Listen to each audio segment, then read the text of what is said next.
Hey there, I'm Eric Hunley, and welcome to the channel.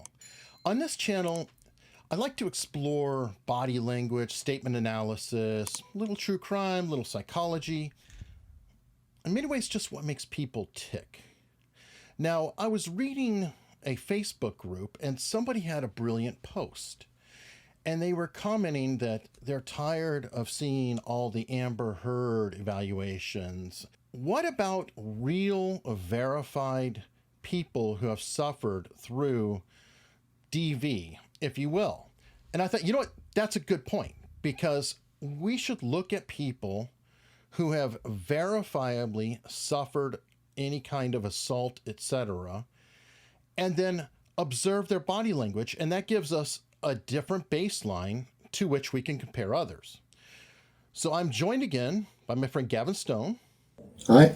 And we are going to start with Rihanna, who, by all accounts, with police reports and pictures, and I don't believe there's ever been a denial from Chris Brown, this is a brief interview of her talking about it, and we're going to evaluate her reactions. So I had a look at the video. Yeah, really, really interesting in the differences between her and other stuff that I've looked at recently. You can see a lot of the time she's recalling what's happened. There's a lot of emotion there. There's a lot of sincerity there in comparison to somebody who's just kind of selling the story, as it were. Okay, so bottom line is we feel she's telling and not selling. Yeah, exactly. Okay, so let's go ahead and kick it off and look at the first clip. I caught him in a lie, and he wouldn't tell the truth. So I wouldn't drop it. I kept saying I couldn't take that he kept lying to me, and he couldn't take that I wouldn't drop it, because obviously his back was up against the wall. The truth is right here in the text message. So it escalated into him being violent towards me, and it was ugly. Now, I know sometimes I complain, Gavin, that I want details of things that are going on, but she is going into an incident, and I feel she's legitimately holding back because she doesn't want to go into it, and that clearing, she's starting to relive it. Yeah, so if you look from the very, very start here, there's no story. She's trying to exactly recount what happened. So you've got a cause and effect. You know, she calls him in a lie. I think it was a text message or something. She called him out on it. He got angry. It wound up being a fight. You know, there's an exact explanation of what's gone on and what's caused it. So that was the first thing. You can see her look down and right when she's recalling the incident, bringing her like the emotional memory back to the front of everything, and you can see the contemptuous smile towards him for what he'd done. And then you've also got the bit where there was the eyes closed, the eye blocking, which I know you're very familiar with, Eric, when she's talking with her eyes closed and saying, "I called him in a lie." You know, you can see that she's trying to almost blank out the whole event. At one point, your mouth is filled with blood.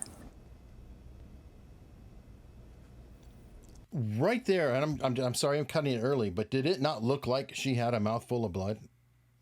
Yeah, it looked like she was reliving it. She closed her mouth up tight and got her lips up tight, almost like she was going to, yeah, I remember that. And, you know, he's kind of reenacting it in her mind. She's not displaying, she's withholding emotion as much as she can. It's like she's trying to hold her composure in this. Yeah, definitely. Yes. And boom, there we go.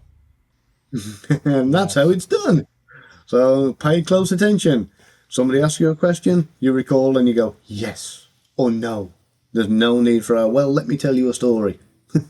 Yes, and she did. I mean, that was for statement analysis, it was a perfect answer. How did you think it was going to end? That's all I kept thinking the whole time. When is it going to stop? When is it going to stop? He had no soul in his eyes. Just blank. He was clearly blacked out.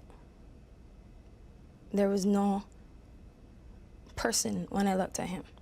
I was battered. I was bleeding. I was swollen in my face. there was no way of me getting home, except for my next option was to get out of the car and start walking in a gown and a bloody face. So I really don't know what was my plan. I didn't have a plan. That whole night was not part of my plan. A lot going in there. I see a good bit of disgust, and it a little bit of contempt on like what did you expect me to do? Some anger in there too. Like I don't know completely if it's disgust with the situation or disgust with herself for being in the situation, or it's kind of all rolled up into it. Yeah, it's kind of interesting because you've got a lot of what's going on.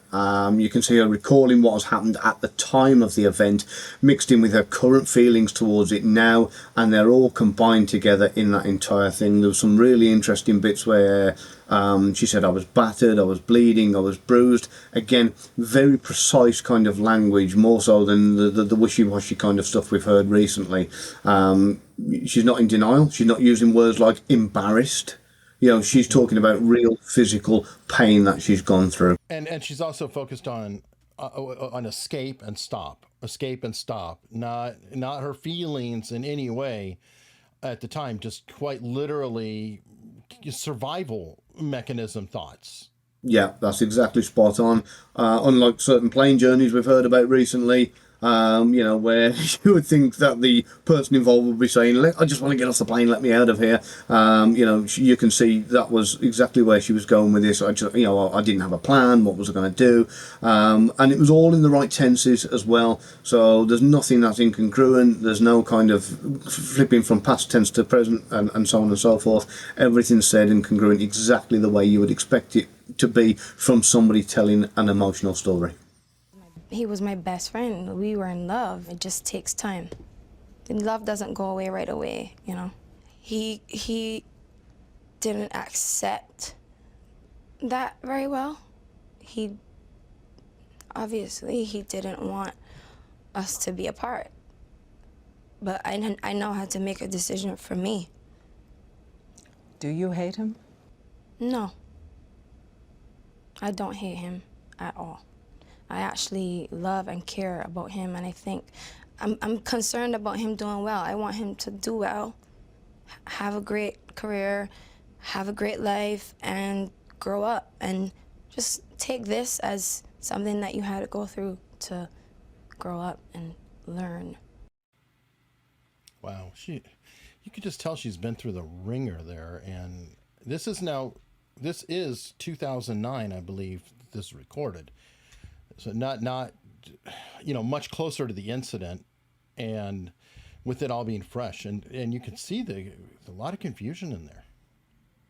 Oh, definitely. She's been on a right roller coaster ride. You can also see when she's using the words loved. Again, we're all in the right tenses again. Not I love him, I loved him. So again, that is something that she's obviously getting over. It's still very sore. It's still very tender. There was one bit that got me, and that was when she put her face to her finger like that. And kind of covered the side of her face. It was when she said, I can make a decision for myself.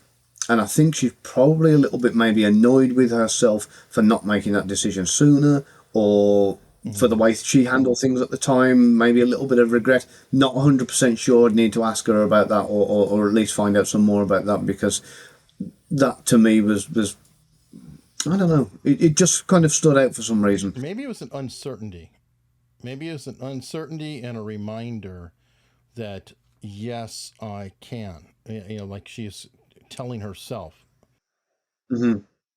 Anyway, everything I saw about it was just really almost perfectly congruent.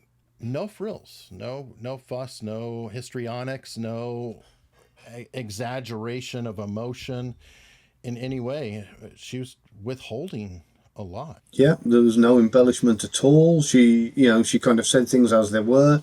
Also, if you watch her face when the first time she said, I just want him to grow up. you can see, if you watch her forehead and her eyes very, very closely, you'll be able to see a little micro expression which will reveal a little bit more about how she really feels. But yeah, like you say, paints a nice clear message, no over embellishment, no overselling, just recalling what happened and saying it as it was. Very great stuff. That's the kind of thing we'd like to see when somebody's kind of in court accusing somebody of doing something as bad as some of the DV cases we've been informed about recently. Well, perfect. And we will do at least one more, maybe a couple more of these. And folks, if you like this, please consider subscribing. I will continue down this path, and there's going to be a lot coming up, starting with Marilyn Manson and a whole bevy of accusers there. Gavin is going to have his work cut out for him. Might get Lena Cisco into the mix. Going to reach out to a lot of people. So if you like this kind of content, please subscribe. And more importantly, tell us what you think. Do you agree that she's perfectly congruent and makes perfect sense? Tell us what you see in terms of how her presentation is comparatively to others who have been in the news. And most of all, let us know if this is helpful to you. And thank you so much.